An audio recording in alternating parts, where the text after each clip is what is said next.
Allahu Allahu Allah Allahu Allahu Allah میرے نام وہ جو لبے افق پہ کرن کرن کا پیام تھا تیرا نام تھا.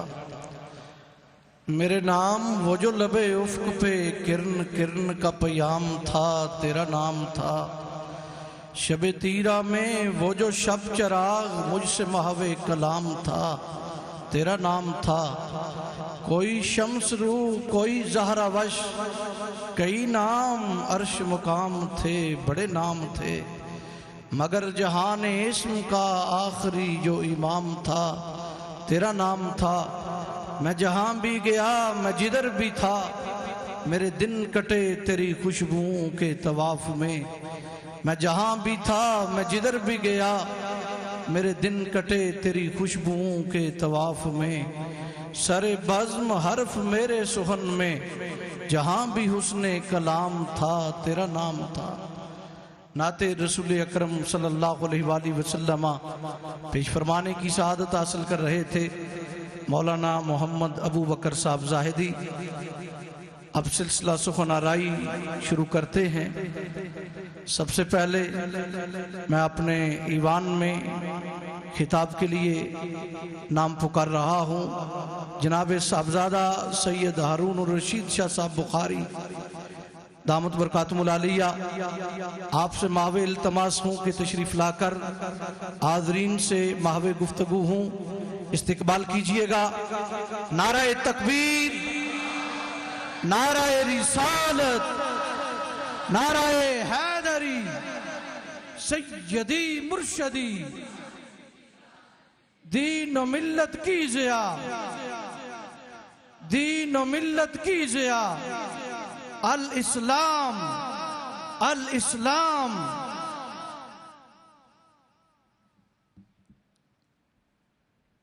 اعوذ باللہ من الشیطان الرجیم. بسم اللہ الرحمن الرحیم. الذین استجابوا للہ والرسول من بعد ما اصابهم الکرح للذین احسنوا منہم واتقوا اجر عظیم. آمنت باللہ صدق اللہ العظیم. ان اللہ وملائکتہ یصلون علی النبی یا ایہا الذین آمنوا صلوا علیہ وسلموا تسلیما. اللہم صلی علی سیدنا و مولانا محمد وعلی آل سیدنا و مولانا محمد وبارک وسلم وصلی علیہ. الصلاة والسلام علیکہ یا سیدی یا رسول اللہ وعلی آلک و اصحابک یا سیدی یا خاتم النبیین. معزز سامعین و حاضرین، میں نے آپ کے سامنے سورہ آل عمران کی آیت مبارکہ پڑھنے کی سعادت حاصل کی ہے. اللہ رب العزت نے غزوہ احد میں شریک ہونے والے تمام صحابہ کرام، چاہے کسی نے شہادت کا درجہ پایا یا حضور نبی کریم صلی اللہ علیہ وآلہ وسلم کے قدموں میں بیٹھ کے وہ غازی کا مقام حاصل کیا، میرے رب نے تمام کو فرمایا فَانْقَلَبُوا بِنِعْمَةٍ مِّنَ اللَّهِ وَفَضْلٍ لَمْ يَمْسَسْهُمْ سُوءٌ وَاتَّبَعُوا رِضْوَانَ اللَّهِ وَاللَّهُ ذُو فَضْلٍ عَظِيمٍ. فرمایا جس نے شہادت پائی یا جس نے شہادت نہیں پائی، جو بھی غزوہ احد میں شریک ہوا، رب نے اس پہ فضل عظیم کا اعلان فرما دیا ہے. معزز سامعین و حاضرین، بڑی محبت کی چند باتیں آپ کو قرآن مجید سے سنانے کا ارادہ کر کے آیا ہوں. اب توجہ ذرا ادھر کیجئے گا. فرمایا کہ فضل عظیم رب نے ان پہ فرما دیا ہے. کن پہ فرما دیا؟ فرمایا جو غزوہ احد میں شریک ہوئے ہیں، جیسا بھی انہوں نے مقام پایا، جس بھی کیٹیگری میں آئے، چاہے وہ شہادت کے درجے میں پہنچے یا نہ پہنچے، رب نے ان پہ فضل عظیم کا اعلان فرما دیا ہے. اب اگر آپ نے یہ دیکھنا ہو کہ صحابہ کہا کسے جاتا ہے، ہوتے کون ہیں، تو ارشاد باری تعالیٰ ہے 28ویں پارہ میں، فرمایا هو الذی ارسل رسولہ بالہدی ودین الحق لیظہرہ علی الدین کلہ ولو کرہ المشرکون۔ فرمایا میرا نبی حق اور سچ کا دین لے کے آیا ہے، اس کا اظہار فرمانے لگا ہے، لوگوں کو دعوت دینے لگا ہے۔ فرمایا جو اس دین کو ٹھکرائیں گے وہ مشرک بن جائیں گے، جو اس دین کے پیروکار بن جائیں گے رب انہیں صحابہ کا مقام عطا فرما دے۔ حضرات ذی وقار، میرے اور آپ کے نبی دو جہان صلی اللہ علیہ وآلہ وسلم حق کا دین جب لے کے دنیا میں آئے، دعوت دی، جن لوگوں نے اس دعوت کو قبول کیا، اس دعوت کو قبول کرتے ہوئے جس انسان نے چوتھے نمبر پہ اس دعوت کو قبول کر کے حضور کے قدموں پہ اپنی ہر چیز کو قربان کیا ہے، اس ہستی کو حضرت عثمان بن عفان کہا جاتا ہے۔ حضرات ذی وقار، معزز سامعین و حاضرین، اب جو سورۃ آل عمران کی میں نے آیت مبارکہ پڑھی ہے، جا کے کبھی اس کی تفسیر پڑھیے گا۔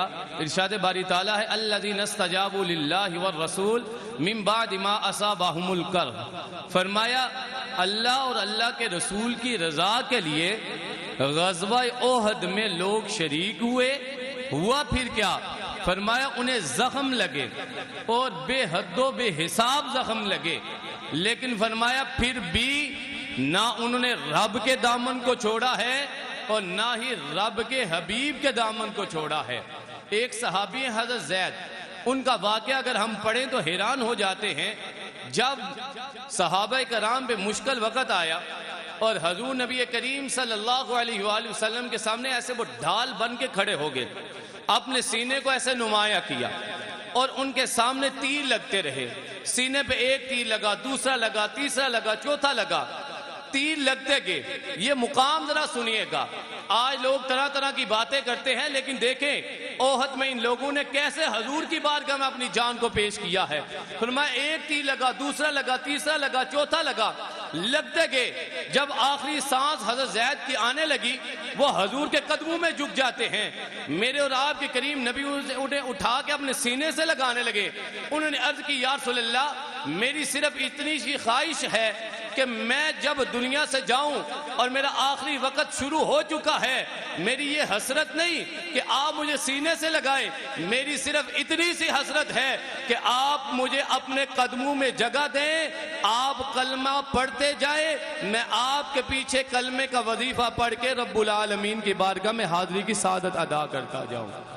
اسی طرح اگر ہم غزوہ بدر کو پڑھیں، حضرت ابو عبیدہ جو حضرت امیر حمزہ اور جناب مرتضی حیدر کرار کے ساتھ سب سے پہلے وار میں آگے بڑھے، جب انہیں وار لگا، آخری وقت آیا، وہ بھی ایک ہی خواہش رکھ رہے ہیں، ایک ہی تمنا ہے، یا رسول اللہ ابو عبیدہ یہ چاہتا ہے اگر آپ کے دشمن کی گردن کو اتار کے نہیں آیا، اب میں دنیا سے جانے لگا ہوں تو میں اپنی گردن کو آپ کے قدموں میں رکھ کے رب کی بارگاہ میں پیش کرنا چاہتا ہوں۔ بقول اقبال بولوں تو یوں بنتا ہے، شوق تیرا اگر نہ ہو میری نماز کا امام، میرا قیام بھی حجاب، میرا سجود بھی حجاب، تیری نگاہ ناز سے دونوں مراد پاگے، عقل غیاب و جستجو، عشق حضور و اضطراب۔ تو حضرات ذی وقار غزوہ بدر پڑھے، احد پڑھے، خندق پڑھے، خیبر پڑھے، فتح مکہ تک آپ جتنے غزوات پڑھے یا بعد کے معاملات دیکھیں، سب کی ایک ہی خواہش ہے کہ ہم نے سب سے بڑھ کے حضور کے قدموں میں اپنی جو کاوش ہے، اپنی محنت ہے، اپنی جان ہے، اپنا مال ہے، حضور کے قدموں پہ قربان کرنا ہے۔ اور اللہ رب العزت نے ان کی قربانی کو قبول فرماتے ہوئے فرمایا واللہ ذو فضل عظیم، تیرے رب نے ان پہ فضل عظیم کا اعلان فرما دیا ہے، اور وہ فضل میں نے اور آپ نے نہیں کیا بلکہ میرے رب نے فرمایا ہے۔ اس فضل کو جو ان لوگوں پہ کیا ہے، جو کرنے والا ہے، اس ہستی کو رب العالمین کہا جاتا ہے۔ اب اگر آپ کا ذوق ہو قرآن مجید پڑھیں، ارادہ بنے کہ ہم دیکھنا چاہتے ہیں کہ یہ لوگ کیا ہیں، ان کا مقام کیا ہے، تو میں سورہ زمر کی ایک آیت مبارکہ پڑھنا چاہتا ہوں۔ فرمایا امن هو قانت آناء اللیل ساجدا وقائما یحذرون الآخرۃ ویرجون رحمت ربہ قل هو یستوی الذین یعلمون والذین لا یعلمون۔ فرمایا تمہیں پتا ہے کچھ لوگ وہ ہیں جو رات کو عبادت نہیں کرتے، کچھ لوگ سویا کرتے ہیں، کچھ لوگ وہ ہیں جو رات کو جاگتے ہیں، سجدہ ریزی کرتے ہیں، قرآن مجید کی آیات کی تلاوت کرتے ہیں، سجود میں اپنی پوری رات کو گزارتے ہیں۔ فرمایا وہ لوگ اور جو رات کو سو جاتے ہیں بے پرواہ ہو کے، وہ برابر نہیں ہو سکتے۔ وہ جانتے ہیں اور جو نہیں جانتے وہ رات کو غفلت کی نیند سو جایا کرتے ہیں۔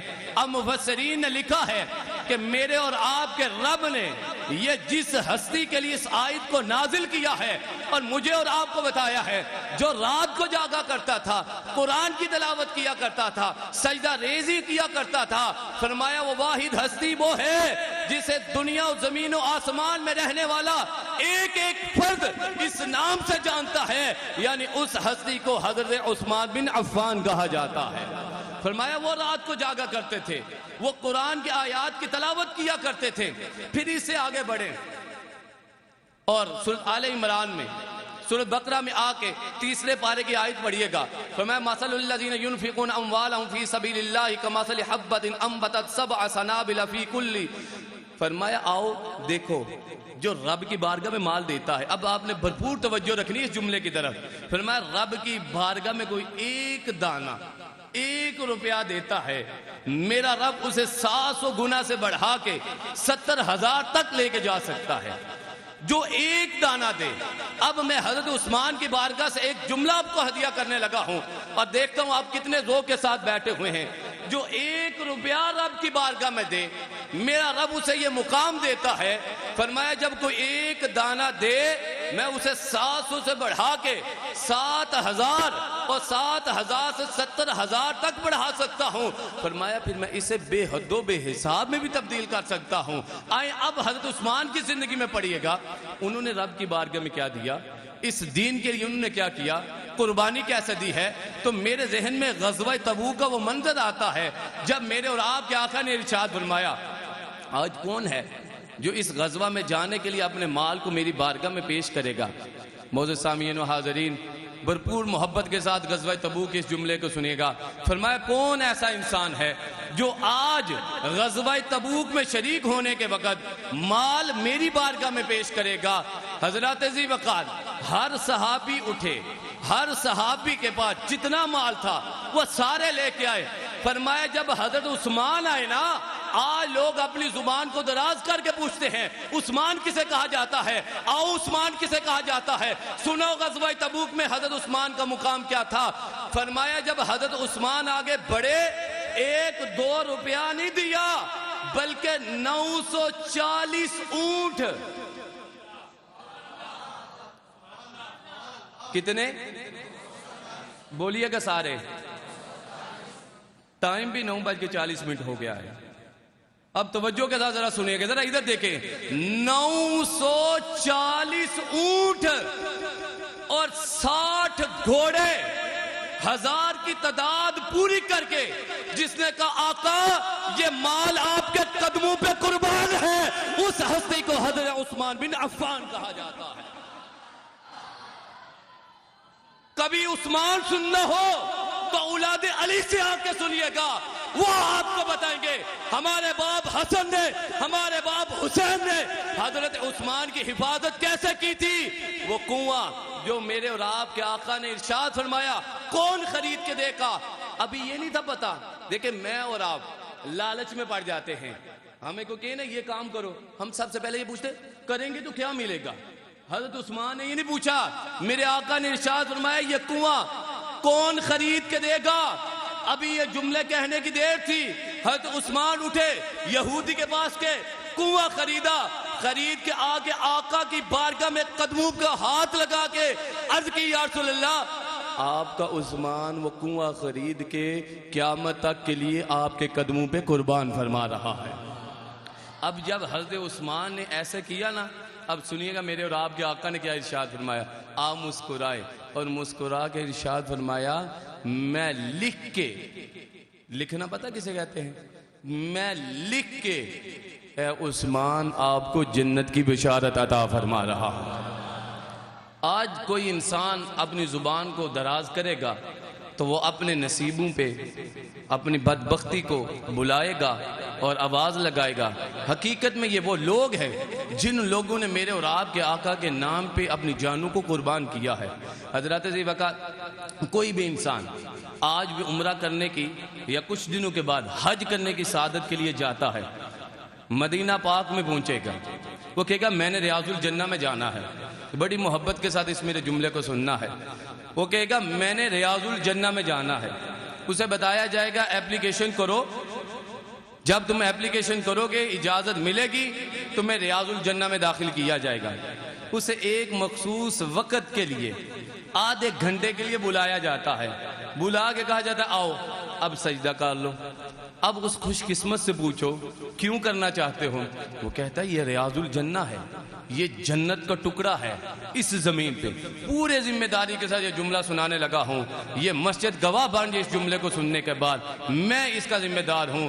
میں کہتا ہوں جو بھی حاجی جائے سجدہ کرے ریاض الجنہ میں، خوش ہو کے باہر نکلے کہ میں آدھا گھنٹہ جنت میں رہ کے آیا ہوں، اسے کہیے گا رک جا، اب ذرا یہ بتا، احادیث سے ذرا یہ پوچھ اور ہمیں یہ بتا تو صحیح نا، یہ جنت کا ٹکڑا خرید کے امت کو تحفہ کس نے کیا ہے؟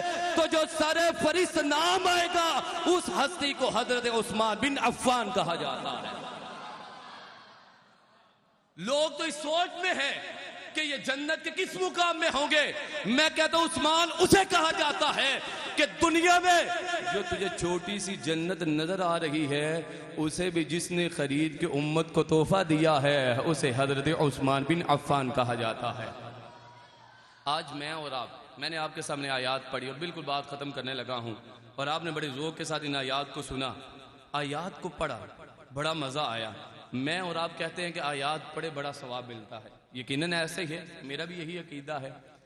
لیکن کبھی کسی سے یہ پوچھئے گا یہ جن آیات کو میں اور آپ پڑھتے ہیں، آپ سب کی توجہ ہے، میرا بالکل آخری جملہ، جن آیات کو میں اور آپ پڑھتے ہیں ان آیات کو جمع کر کے بوکن میں یا دنیا کے کونے کونے میں کس نے قرآن پہنچایا ہے، وہ جو ایک قاری نظر آئے گا اسے عثمان بن عفان کہا جاتا ہے۔ میری اور آپ کی بلندی معراج کیا ہے؟ ہم قرآن پڑھیں، اور میری تیری معراج قرآن پڑھنا ہے۔ جو جامع قرآن ہے اسے عثمان بن عفان کہا جاتا ہے۔ اور علامہ اقبال کی زبان اپنی محبت کا اظہار کر کے بات ختم کرتا ہوں۔ اب کہتے ہیں ایک آج کا مسلمان ہے، ایک یہ مسلمان تھے، آج ایک شو پہ بیٹھ کے باتیں کرتے ہیں، اور ایک وہ تھے جو احد بدر سے لے کے فتح مکہ تک لڑتے رہے، حضور کے نام پہ اپنی جانوں کو قربان کرتے رہے، اور آخری 42 دن تک بغیر ایک گھونٹ پانی پیے زندہ بھی رہے، اور آخری وقت میں بھی اپنے آخری وقت میں بھی کوئی اور کلام نہیں پڑھا بلکہ اسے ہی پڑھا ہے جسے قرآن مجید کہا جاتا ہے۔ فرمایا آج کا مسلمان اور اس مسلمان میں فرق کیا ہے؟ فرمایا ہر مسلمان رگ باطل کے لیے نشتر تھا، فرمایا ہر مسلمان اس وقت تیار ہوتا تھا۔ آج ہم جہاد کی بات کریں لوگ پریشان ہو جائیں گے، میں کہوں گا یہ باتیں کون سی ہو رہی ہیں؟ فرمایا یہ وہ لوگ ہیں، ہر مسلمان رگ باطل کے لیے نشتر تھا، اس کے آئینہ ہستی میں عمل جوہر تھا۔ فرمایا وہ لوگ پتہ کون تھے؟ جو بھروسہ تھا اسے قوت بازو پر تھا۔ آج تو ہم ادھر دیکھتے ہیں وہ کرے وہ کرے، فرمایا یہ لوگ وہ نہیں تھے، جو بھروسہ تھا اسے قوت بازو پر تھا۔ ہے تمہیں موت کا ڈر، اس کو خدا کا ڈر تھا۔ فرمایا آج کے بچے یہ کہتے ہیں، آج کی دنیا میں رہنے والے ہم یہ کہتے ہیں ہمیں موت کا ڈر ہے، مر جانا ہے۔ فرمایا یہ لوگ یہ کہتے ہیں ہمیں موت کا ڈر نہیں، ہمیں خدا کا ڈر ہے۔ اور اقبال نے کہا آج کے نوجوانوں میں تم سے یہ سوال کرتا ہوں، باپ کا علم نہ بیٹے کو اگر ازبر ہو، باپ کا علم نہ بیٹے کو اگر ازبر ہو، پھر پسر قابل میراث پدر کیوں کر ہو۔ فرمایا آج بچہ یہ تو بتاتا ہے کہ میں حضرت علی کے خون سے ہوں، لیکن حضرت علی والی ادائیں تیرے اندر نہیں، تو بیٹا ضرور ہو سکتا ہے لیکن حقیقی معنی میں وارث نہیں ہو سکتا۔ تو یہ تو کہتا ہے میں حضور کا امتی ہوں، امتی تو ضرور ہے لیکن تیرے اندر اپنے اسلاف والی کوئی خوبی موجود نہیں۔ تو آگے بڑھے، میں تمہیں کہتا ہوں ہر کوئی مست میں ذوق تن آسانی ہے، تم مسلمان ہو یہ انداز مسلمانی ہے، حیدری فقر ہے نہ دولت عثمانی ہے۔ علامہ اقبال نے آج سے اتنے سال پہلے ہمیں بتایا تھا کہ عثمان کس ہستی کو کہتے ہیں، کہا حیدری فقر ہے نہ دولت عثمانی ہے، تم کو اسلاف سے کیا نسبت روحانی ہے، وہ زمانے میں معزز تھے مسلمان ہو کر اور تم خار ہوئے تارک قرآن ہو کر۔ اللہ رب العزت حقیقی معنی میں ان اعلیٰ لوگوں کی سیرت پر ہم عمل کرنے کی توفیق عطا فرمائے۔ وما علینا الا البلاغ المبین۔ اللہ اللہ اللہ اللہ اللہ